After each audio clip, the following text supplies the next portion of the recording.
early morning call today. May I know who's in the call today? Hare Krishna Mataji, this is Surinder Bhandari from Maryland. Hare Krishna. Hare Krishna, Surinder Prabhu, Dandavat Pranam, Shri Prabhupada ki jai, Guru Maharaj ki jai. Thank you so much for joining. Hare Krishna Mataji and Hare Krishna to all the devotees on this call. This is Geeta from Maryland. Hare Krishna. Hare Krishna, Geeta Mataji, Dandavat Pranam, Shri Prabhupada ki jai, Guru Maharaj ki jai. Thank you so much for joining. Hare Krishna, this is Vinod Maheshwari from Maryland. Hare Krishna, Vinod Prabhu, Dandavat Pranam, Shri Prabhupada ki jai, Guru Maharaj ki jai. Thank you so much for joining.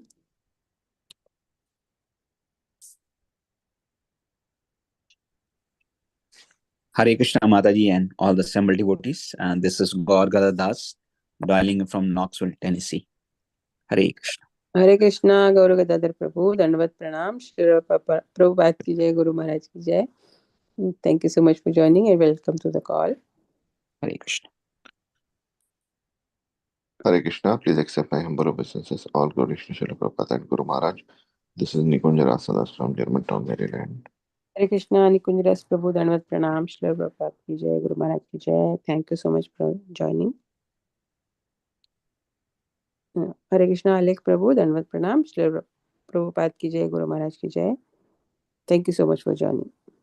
So, let's start. Recording is started. So, Hare Krishna, we are so fortunate to have His Grace Gaura Gadadhar Prabhu from Tennessee, USA, and Prabhuji will enlighten us on Srimad Bhagvatam 7.13. Verse 33 and onwards. Hare Krishna, Prabhuji, please take over the call now. Hare Krishna Mataji and all the assembled devotees. All gurus to Srila Prabhupada and the present Guru Brand. So we are reading from Srimad Bhagvatam, Canto 7. Canto 7 is the Signs of God. And we are reading the chapter 13 entitled The Behavior of a Perfect Person. And I will just glimpse actually what we have discussed so far. So in this 13th chapter, I'm just reading a summary. And before we go to that section, this 13th chapter describes the regulative principles for sannyasis and also describes the history of an avadut. It concludes with a description of perfection for the student in the spiritual advancement. Sri Narad, bigger summary. Sri Narad Muni has been describing the symptoms of various ashrams and varnas. Now in this chapter, he specifically describes the regulative principles to be followed by sannyasis. After retiring from family life, one should accept the status of vanaprastha, in which he must formally accept the body as his means of existence, but gradually forget the bodily necessities of life. After vanaprastha life, having left home, one should travel to different places as a sannyasi. Without bodily comforts and free from dependence on anyone, with respect to bodily necessities, one should travel everywhere, wearing almost nothing or actually walking naked. Without association with ordinary human society, one should beg alms and always be satisfied in himself. One should be a friend to every living entity and be very peaceful in Krishna consciousness. A sannyasi should travel alone in this way, not caring for life or death, waiting for the time when he will leave his material body. He should not indulge in unnecessary books or adopt professions like astrology, nor should he try to become a great orator. He should also give up the path of unnecessary argument and should not depend on anyone under any circumstances.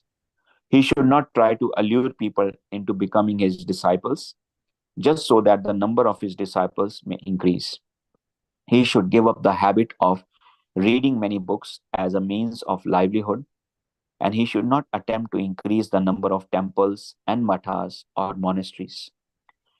When a sannyasi thus becomes completely independent, peaceful, and equipoised, he can select the destination he desires after death and follow the principles by which to reach that destination.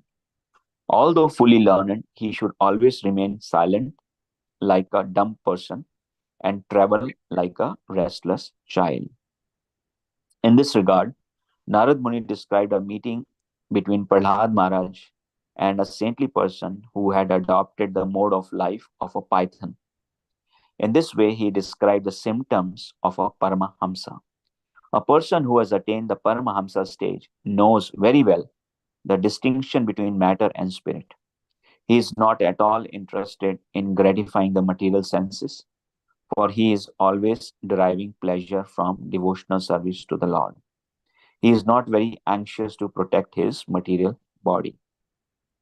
So we are in this particular context now, where Narad Muni, after having described the regulative principles for sannyasis, now he is describing the pastime of a Avadut, uh, who had whom Prahlad Maharaj had an audience, and this Avadut, he was uh, he was showing the symptoms of Paramahamsa, and that's why Prahlad Maharaj started to inquire from him.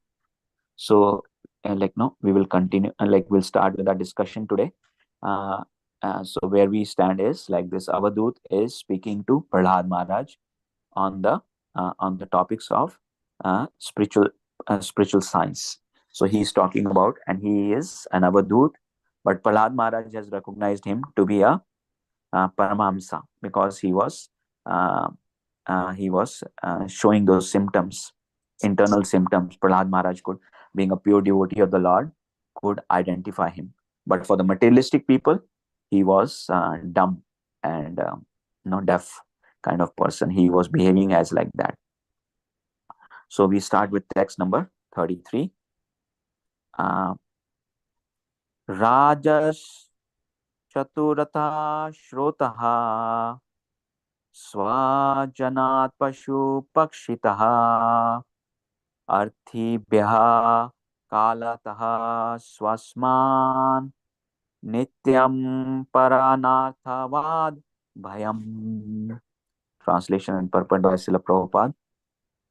Those who are considered materially powerful and rich are always full of anxieties because of governmental laws, thieves and rogues, enemies, friendly family members, animals, birds, persons seeking charity, the inevitable time factor, and even their own selves. Thus, they are invariably afraid. Purport. The word swasmat means from one's self. Because of attachment for money, the richest person is even afraid of himself. He fears that he may have locked his money in an unsafe manner or might have committed some mistake. Aside from government and its income tax, and aside from thieves, even rich man's own relatives are always thinking of how to take advantage of him and take away his money. Sometimes these relatives are described as Swa Janaka Dasyu, which means rugs and thieves in the guise of relatives. Therefore, there is no need to accumulate wealth or unnecessarily endeavor for more and more money. The real business of life is to ask, who am I? And to understand oneself. One should understand the position of living entity in this material world and understand how to return home back to Godhead. Hare Krishna. So we are reading this instructions from this Avadut Brahman, whom Prahlad Maharaj has inquired about the topics of spiritual science, and he is talking to Prahlad Maharaj. So he in this particular verse, he is uh, quoting uh, the miserable position of materially powerful and rich people who are always anxious of everyone outside and their own self. No, and the thing is, Prabhupada very nicely says why they are afraid of their own self. They are afraid of their own self, that they may have made a mistake in storing the money, their wealth, in some unsafe place, or they may have made some mistake, which they may not know. So they are in this illusory mindset, always being fearful from outside world as well as inside world. And because of this, they are always no so they are always doubting their own self, whether they have made a good decision, whether they have committed a mistake, whether they so all these things, they are always in their mind. And from externally, Prabhupada says how this Avadut Brahman is quoting, and then Prabhupada is expanding how he is always in anxiety from the governmental officials, in the form of income tax. So they may tax him heavily, or otherwise thieves who may want to steal his money from him. And then he may also be afraid of his family members who may want to take the material benefits from his accumulated wealth, right? And likewise, he is also afraid of all the other living entities as well as his own self. So in other words, he is always in a very, very painful situation, in a miserable situation, where he is always unstable and doesn't have a peace of mind. And we can see, without peace of mind, there cannot be any happiness. Yeah. So Prabhupada is summarizing like that towards the end. In the purport, he says, the ultimate goal of life should not be to accumulate more and more money, but to know, to inquire about the topic, that who I am, and to understand our real identity. Yeah.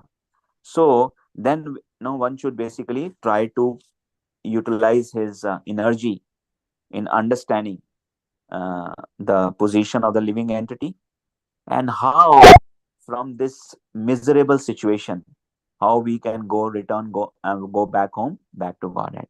So Prabhupada used to say, he used to compare this material world to be like that of a restroom, toilet. And Prabhupada used to say that like we should complete our stuff quick, and we try to come out from the restroom. It's not a place to stay. So likewise, this material world, we have somehow or other, we have fallen into this material world. Now we need to make the best use of this bad bargain, and try to think like what miserable situation we are in, and how we can come out of it and go back to the spiritual world. But the sad part is, for most part, these materially engrossed people, they don't even know they are suffering. So this is such a realistic example, where these materialistic people, the whole world, like 99%, 99.99% people are mad for attaining this wealth.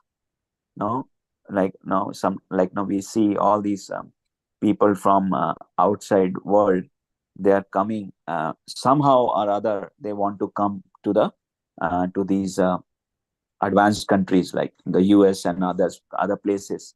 So they don't mind risking their life, they don't mind risking their entire wealth, just to come somehow or other to these so-called materially rich countries. And many of them die on the way to get to the US. These agents who get them illegally, and we are seeing all that. So, and now we are seeing how they have been sent in a very, very disgraceful way. They are being sent back to the native countries.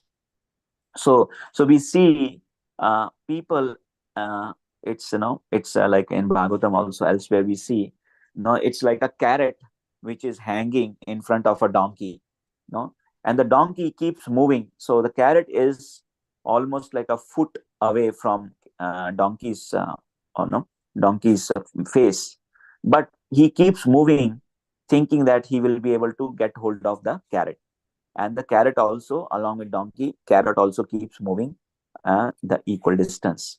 So that's the position of materially engrossed people.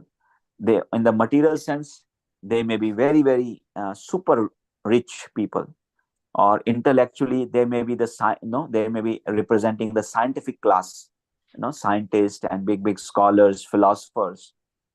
They all fall into this category where they may be thinking, that they are very advanced, based on the material opulence. But in terms of, we can see the mindset.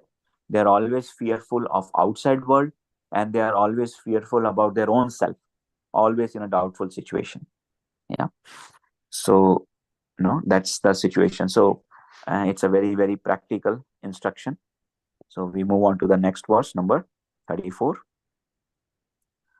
Shoka moha bhaya krodha raga kalebya sharmadaya yanmula sayornam jayat Swaram Sparham Pranarthayor Buddhaya. Translation and purport by Srila Prabhupada. Those in human society who are intelligent should give up the original cause of lamentation, illusion, fear, anger, attachment, poverty, and unnecessary labor. The original cause for all of these is the desire for unnecessary privilege and prestige and money. Purport. Here is a difference between Vedic civilization and the modern demonic civilization. Vedic civilization concerned itself with how to achieve self-realization, and for this purpose, one was recommended to have a small income to maintain body and soul together. The society was divided into Brahmanas, Kshatriyas, Vaishyas, and Shudras, and the member of this society would limit their endeavors to meeting their minimum demands. The Brahmanas, in particular, would have no material desires. Because the Kshatriyas had to rule the people, it was necessary for them to have money and prestige. But the Vaishyas were satisfied with agricultural produce and milk from the cow, and if by chance there were excess, trade was allowed. So the Shudras were also happy, for they would get food and shelter from the three higher classes. In the demonic civilization of present day, however, there is no question of Brahmanas or Kshatriyas. There are only so-called workers and a flourishing mercantile class who have no goal in life. According to Vedic civilization, the ultimate perfection of life is to take sannyas, but at the present moment, people do not know why sannyas is accepted. Because of misunderstanding, they think that one accepts sannyas to escape social responsibilities. But one does not accept sannyas to escape from the responsibility to society. Generally, one accepts sannyas at the fourth stage of spiritual life. One becomes a brahmachari, then becomes a garhastha, a vanaprastha, and finally a sannyasi to take advantage of the duration of one's life by engaging oneself fully in self-realization. Sannyas does not mean begging from door to door to accumulate money for sense gratification. However, because in Kali Yuga people are more or less prone to sense gratification, immature sannyas is not recommended. Sila Rup Goswami writes in his Nectar of Instruction, verse number 2, Atyara prayasascha prajalpo niyama garaha janasangascha lolyam cha shader bhakti vinashyati. Quotes, one's devotional service is spoiled when he becomes too entangled in the following six activities. First, eating more than necessary or collecting more funds than required. Second, over endeavoring from mundane things that are very difficult to obtain. Third, talking unnecessarily about mundane subject matters. Fourth, practicing the scriptural rules and regulations only for the sake of following them and not for the sake of spiritual advancement, or rejecting the rules and regulations of scriptures and working independently or whimsically. Fifth, associating with worldly minded people who are not interested in Krishna consciousness And sixth, being greedy for mundane achievements. A sannyasi should have an institution meant to preach Krishna consciousness. He should not accumulate money for himself. We recommend that as soon as money accumulates in our Krishna consciousness movement, 50% of it should be invested in printing books and 50% for expenditures, especially in establishing centers all over the world. The managers of Krishna consciousness movement should be extremely cautious in regard to this point. Otherwise, money will be the cause of lamentation, illusion, fear, anger, material attachment, material poverty, and unnecessary hard work. When I was alone in Vrindavan, I never attempted to construct mathas or temples. Rather, I was fully satisfied with the small amount of money I could gather by selling back to Godhead. And thus, I would provide for myself and also print the literature. When I went to foreign countries, I lived according to the same principle. But when Europeans and Americans began to give money profusely, I started temples and deity worship. The same principle should still be followed. Whatever money is collected should be spent for Krishna and not a farthing for sense gratification. This is the Bhagavad principle. Very, very nice, actually.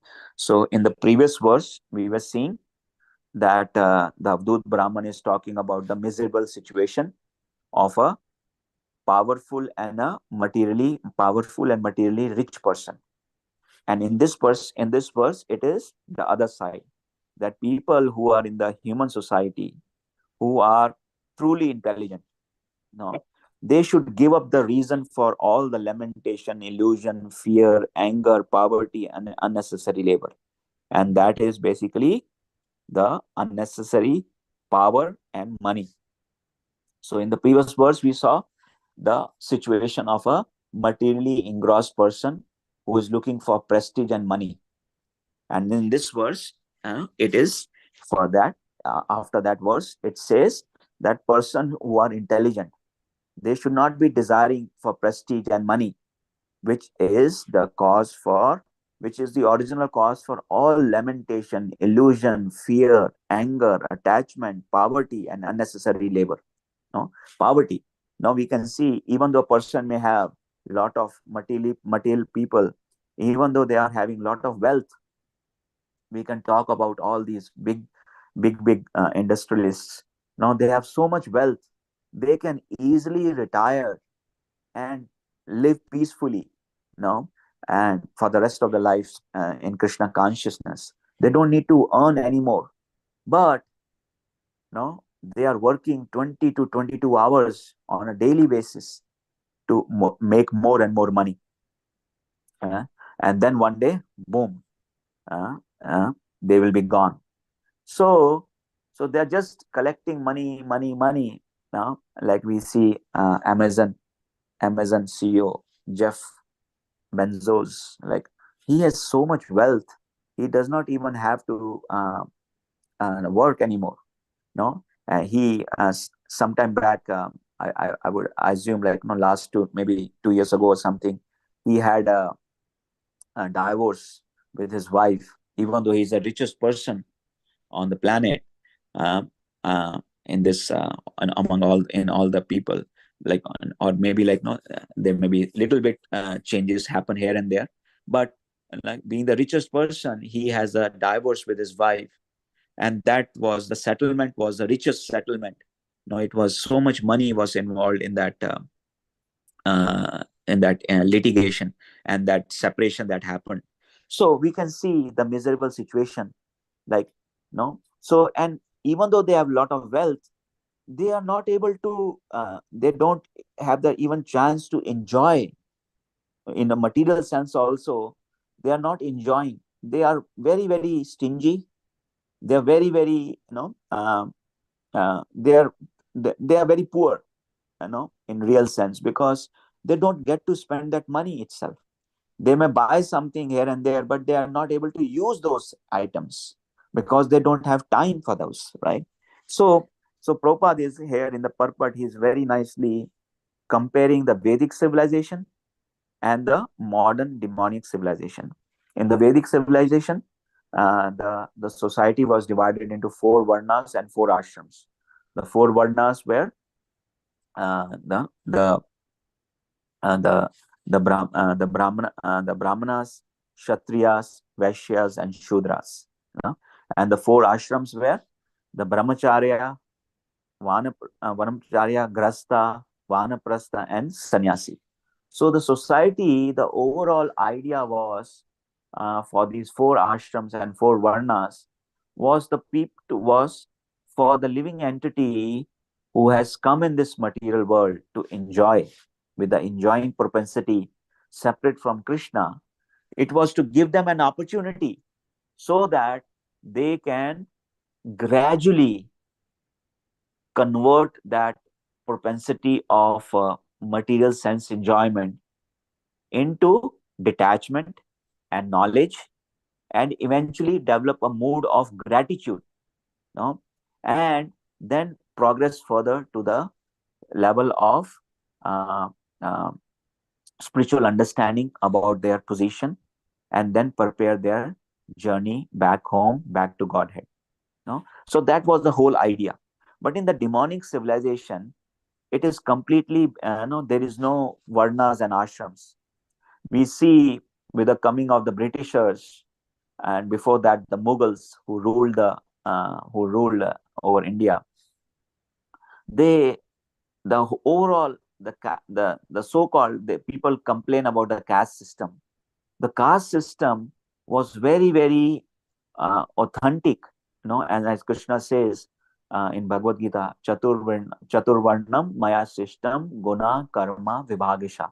uh, so these 4 varnas and 4 ashrams, they are based on the guna and karma of the living entity.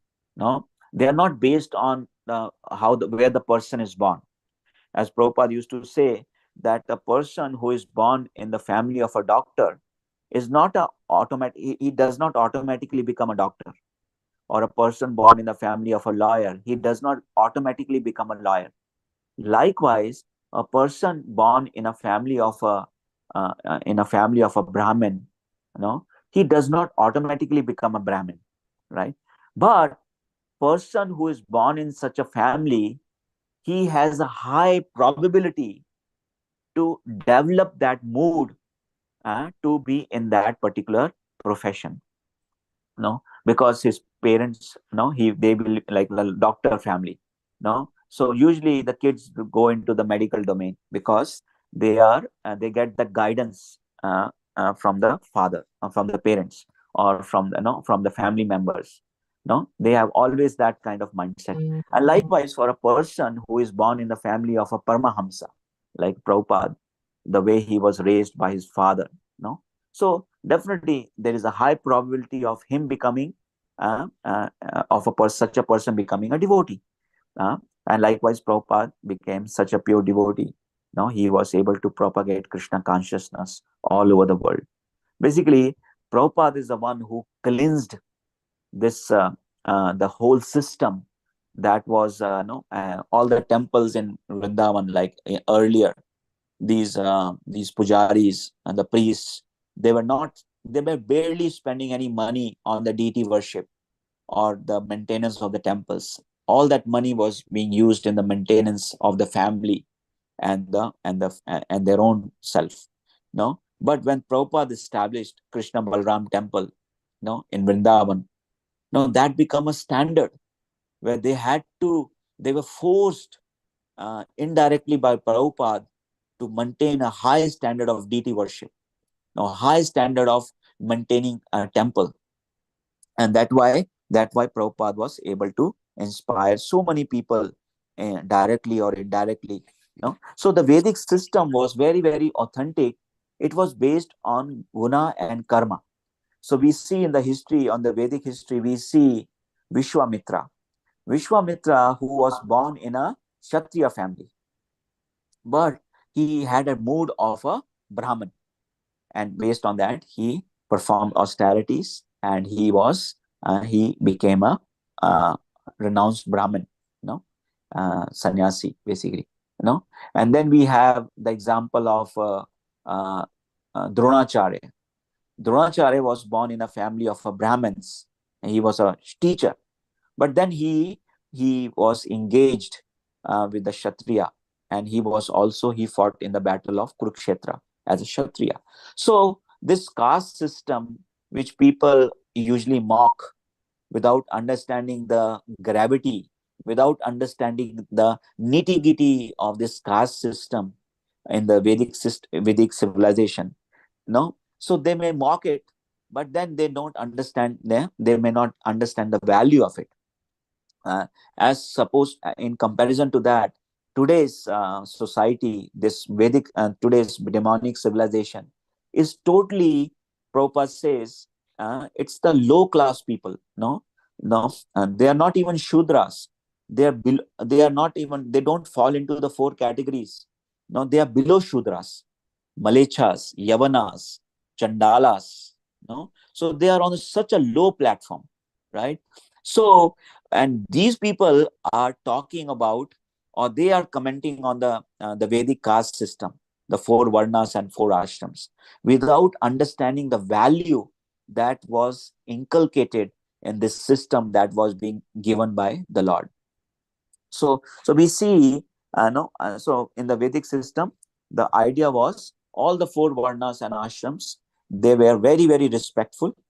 Like in the out of four varnas, the Brahman was the guiding force, and among the all four varnas and ashrams, the sannyasi was the highest.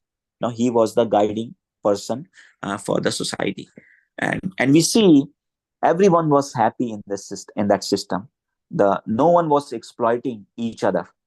It was only in this age of Kali Yuga, where this system became not the true Vedic caste system, but it became a system of exploiting people. And because of that, the people, the lower castes, no, the people born in as Shudras, no, they were exploited. The overall idea got shifted based on, by the person is belongs to a particular varna based on birth. No, so scriptures are nowhere it says that it is a person becomes a Brahmin, Kshatriya, Vaishya or Shudra based on birth. No, it is not the birthright, but it is by guna and karma. So based on our activities and our mentality, that is what decides which varna or ashram we belong to. uh. And likewise, Prabhupada had given this system of even the ashrams. So we see some of these brahmacharis, no, they're not inclined to get into the family life. No, so they directly from no, from it's not a big class, but so those brahmacharis, they can directly go to vanaprastha and sannyas, ashrams. But these system from brahmacharya or brahmacharini to grasta to vanaprastha and sannyas, this was a practical system to develop detachment and material detachment and knowledge for spiritual knowledge, so that one can develop and grow on the spiritual platform. But like no, in today's civilization, we see today's people, they're working like donkeys. So if we truly analyze the situation of today's materialistic people, they're just transferring money from different people's account into their own accounts, and there are multiple accounts, no, and they will be transferring people's money still by hook or by crook, by by fair means or unfair means. They'll be transferring the money into their accounts, and that keeps on going. And one day, they are gone. They have to leave the body. Everything is left out, and then the family members, they will be fighting who owns what. No, so the so-called family members of such a rich person, the rich person we see, they themselves are miserable, and then the family members, like of such families, they are miserable. They are miserable when the person, as long as a person is living, he won't let them enjoy, so-called materially enjoy that money. And after the person is gone, the family members, the so-called brothers, sisters, relatives, no, all these, they will be fighting among themselves for that very money. They want and no one wants to share. Everyone wants to take the 100% of that money of that relative. So see, that's the reality which we get to learn from scriptures. So and we can see that because of that friction, because of that uncontrolled senses, such people are always in anxiety. They're always fearful. They're always in a moroseness. No, so there is no happiness in their life, because there is no peace in their life, right? So Vedic system on the other side is very, very practical. And Prabhupada is quoting from Nectar of Instruction, a verse like what we should not be doing, which can destroy our devotional service. So 6 things he said: eating more than necessary or collecting more money than required, over endeavoring. So for mundane activities, we are making over endeavor to achieve those things, by hook or by crook. Third thing is talking unnecessarily on mundane topics, unnecessary, taking politics, uh, this the leaders, the sports people, just people wasting their time. Fourth, practicing, just performing the scriptural rules and regulations for the sake of performing them, right? Without understanding the concept that ultimately we study the scriptures, ultimately we perform these austerities. Ultimate goal is to understand Krishna.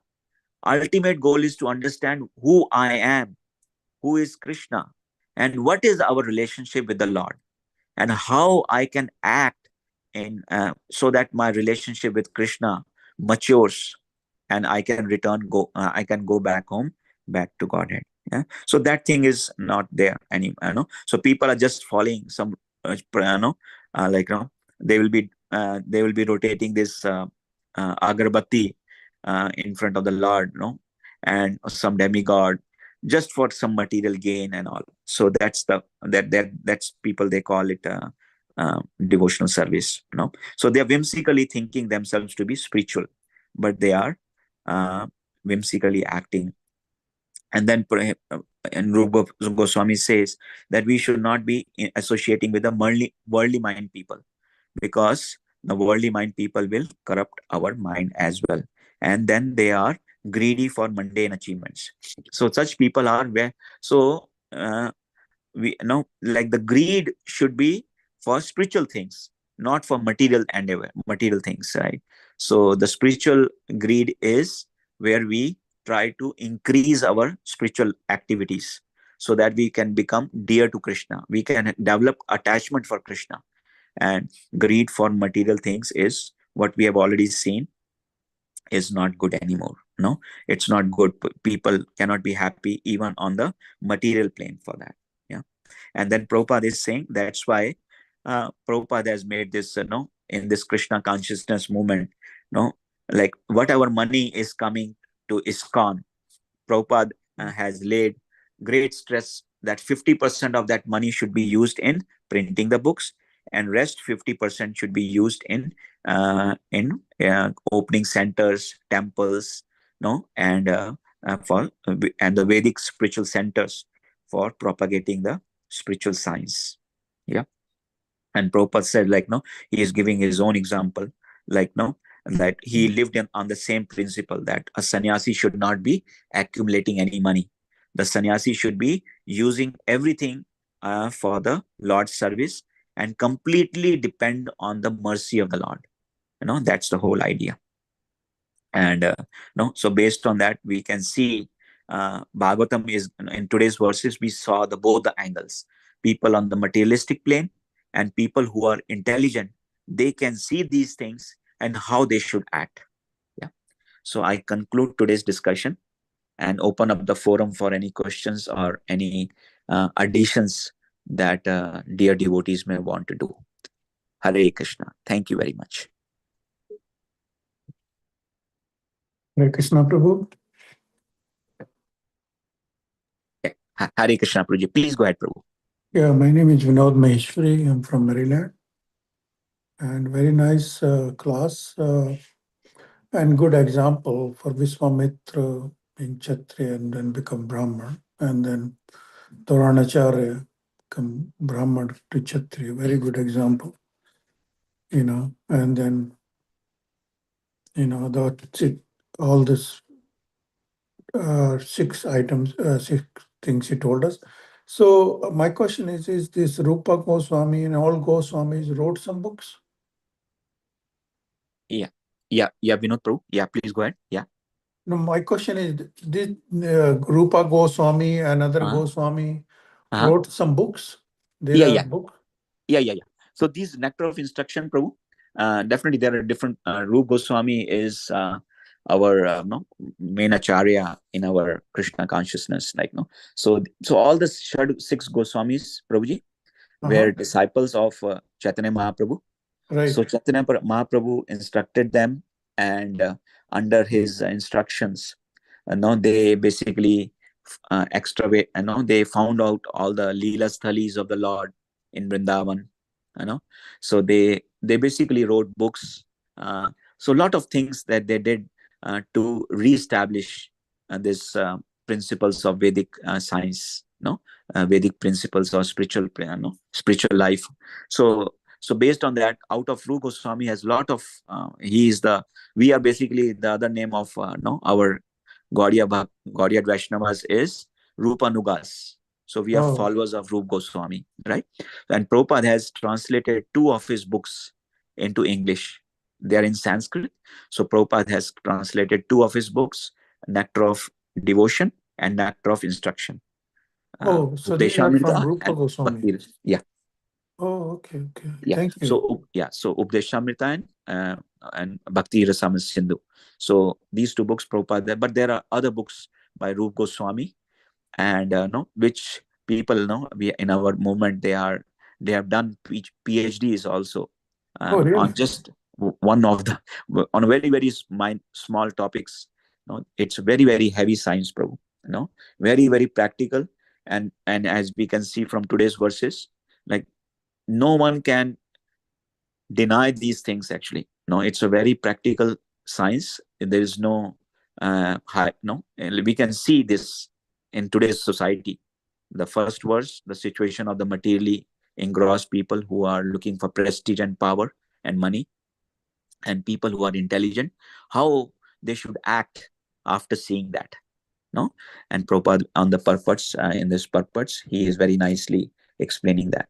And Prabhupada actually, he has given these purports so elaborately, so that for 10,000 years in this age, and we are in this golden age of Lord Chaitanya, where only 550 years have gone by, right? So for next 10,000 years, so out of which 550 years have already gone out, so 9,450 years, this these books will be there to guide. So Prabhupada was very very detailed oriented. He compromised his sleep and his time to write these details. Yeah. And we can see these verses. Srimad Bhagvatam was spoken by Sukdev Goswami 5,000 years ago, right? And we can see how these instructions are practically these instructions, how true they are, by our own analysis and all.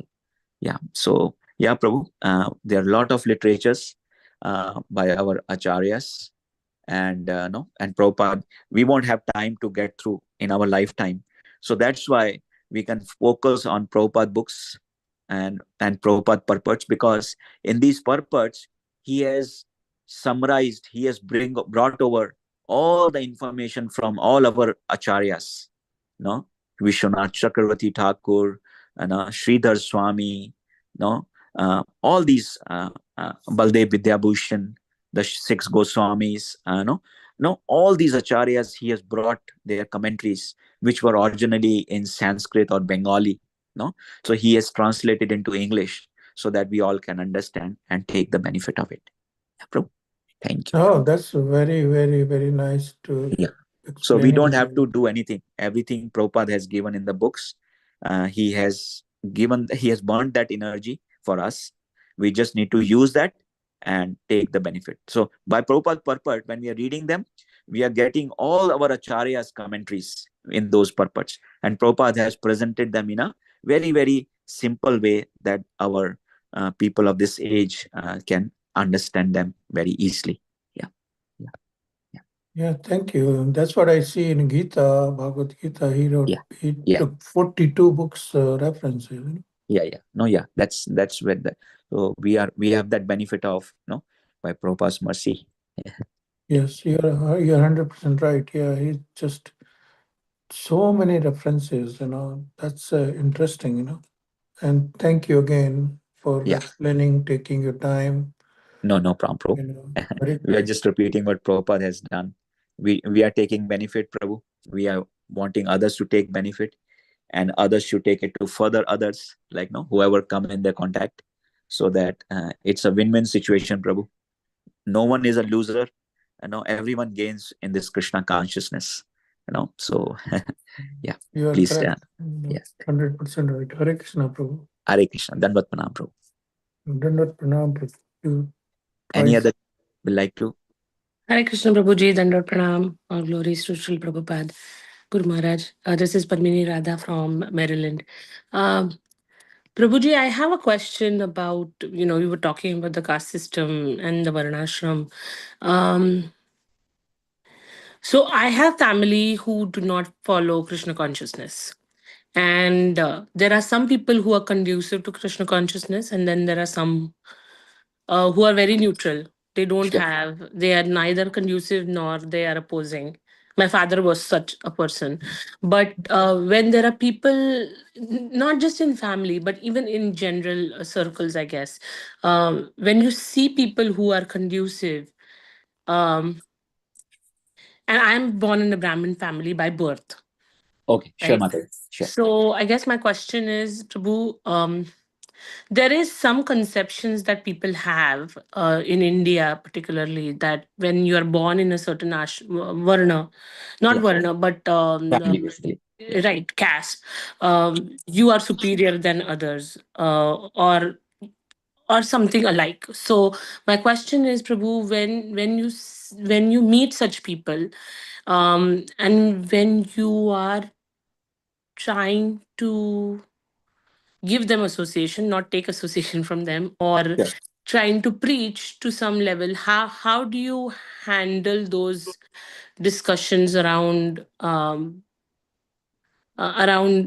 being born in a certain Families, yeah. versus being qualified to be a Brahmin? Because none of us are real Brahmanas, right? We may be just born in Brahmin families, but by definition, we do not do anything that's even closely to what a true Brahminical trait is. So, how do you make them understand that? I guess.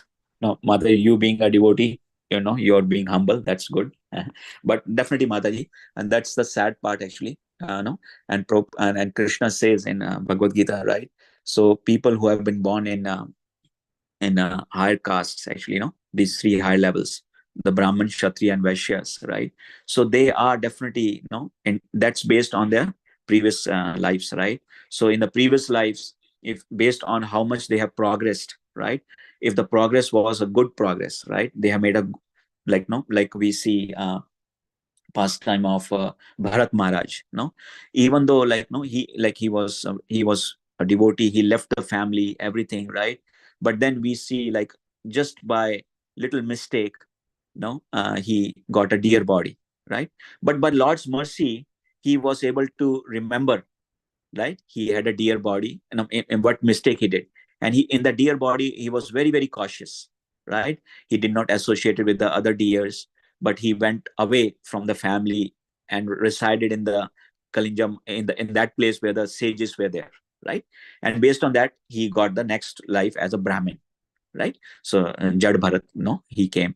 So we see, so all these things, from these things we can understand. And likewise, when Krishna says, so based on the progress, right? So if somebody has made a good progress, he will he will take birth in the Paramahamsa families, all these Goswamis and all, right? Those families, they will be born.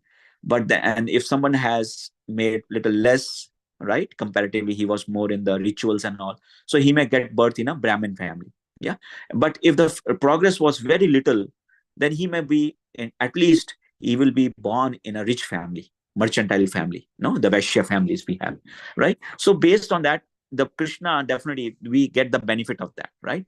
But the sad part is when we are born in these families, no, we are endowed with prestige and money, right?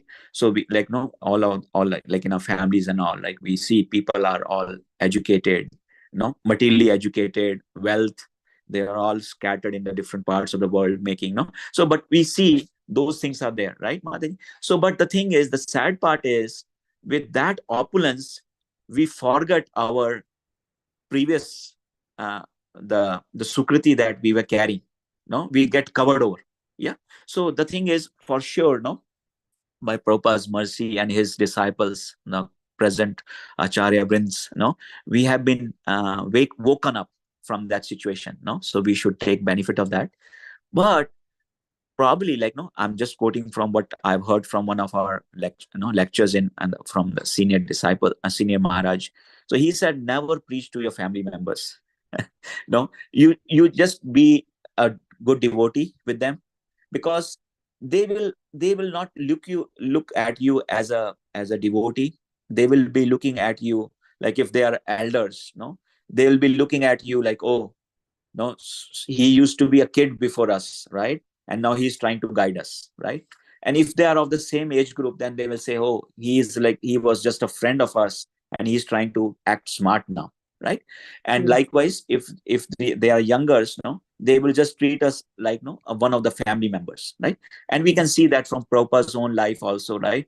Yeah. Yes. In that, yeah. So one thing, if I summarize, Mataji, so we should not be trying to teach our family members.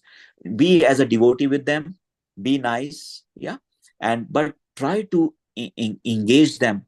If they have some, based on their interest, try to connect them with the temple, local temple, Mataji, right? So that way, no, so the other devotees, they will be able to connect with them better, no. Because if we try to teach them, then we will be offensive, our mind will be disturbed. But definitely, based on their inclination, no, if they can be connected with the temple and they can take on some service, no. If yeah, so I have tried the same thing for my in-laws also.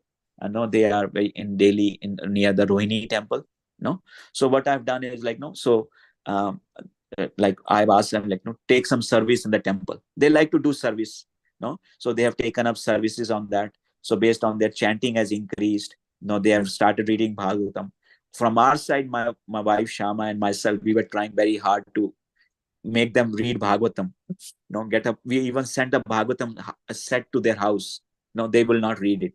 But now with the service, they are going in the temple. They're listening to the lectures. They're doing services and all. No, so they are connected there now, right? Otherwise, like if when we were telling, they may be thinking, oh, these are kids, no, and now they are trying to guide us. No, Sure. so Thank you, something Prabhu. like that, Mataji. No, Sure. I would like to also add something that our Shiksha Guru had told us.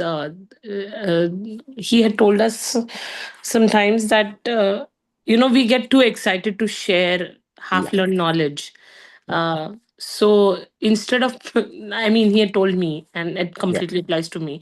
He had told me, instead of preaching, you lead by example. So if you just, as you were saying, if you be a good devotee, that is enough inspirational to people who want to take up to Krishna consciousness, rather than trying to preach them about Krishna consciousness.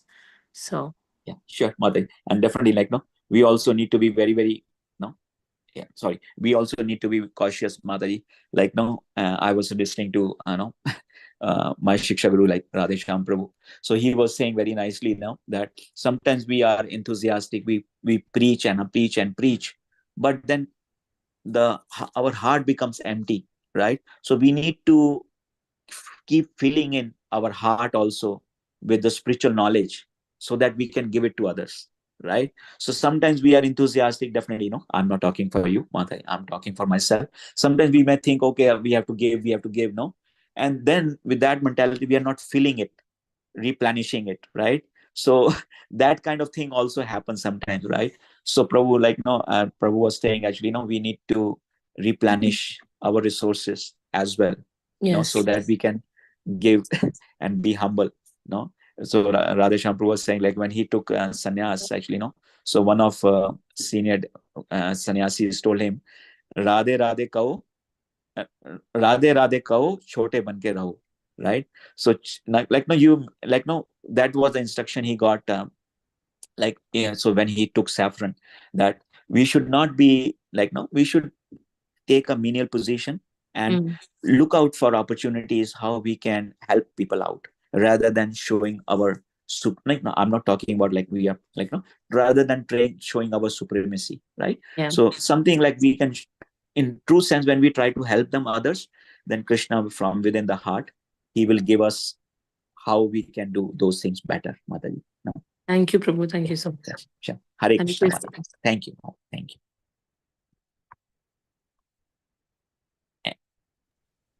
I think we can wind up today's call then. Yeah. Thank you all for being enthusiastic, and I think it's such a nice opportunity. Even though I'm coming after quite a while, actually, I was having office meetings in the mornings and all. So I just did some adjustments, so I'm able to come for the sessions. Yeah. Thank you for the nice opportunity. And yeah. Sorry, And, Prabhuji. Thank you, Thank you so Prabhuji. much, Hare Prabhuji. Krishna. Thank you, Prabhuji. Thank Hare you, Krishna, Prabhuji. everyone. Hare Krishna, for a wonderful class, and Abhi heard you after a long time. But Sure, Mataji. By blessings of devotees, Mataji, please, his I can keep coming. Prabhuji's wife, Shama Keshwari Mataji, also giving classes. So it was so nice to. Yeah. So thank you, Prabhuji, for making time for us and explaining so nicely all the session and wonderful question answer session. Hare Sure. Krishna. Hare Krishna. Thank you, Hare everyone. Krishna. Dandavat Radhe Pranam. Radhe Kaho, Chote Ban Karo. Yes, That's very nice. that's nice quote note today. Hare Vanchakalakshavasya kripa sindhu evacha patitanam pavanebhyo Vaishnavibhyo Vaishnavibhyo Namo. Vaishnavakoti Vaishnav Hare Krishna. Jai. Jai. Jai. Jai. Jai. Bhagavatam ki Hare jai, Krishna. Shri Prabhupada. Yes. His Grace Jai. Gaura Gadadhara Prabhu ki jai. Jai. Jai. Thank you so much, Thank you. Prabhuji. Hare Krishna. Thank Hare you so much. Krishna. Hari Hare Hari Krishna. Krishna. Hari Hari. Hare Krishna. Hari Hari.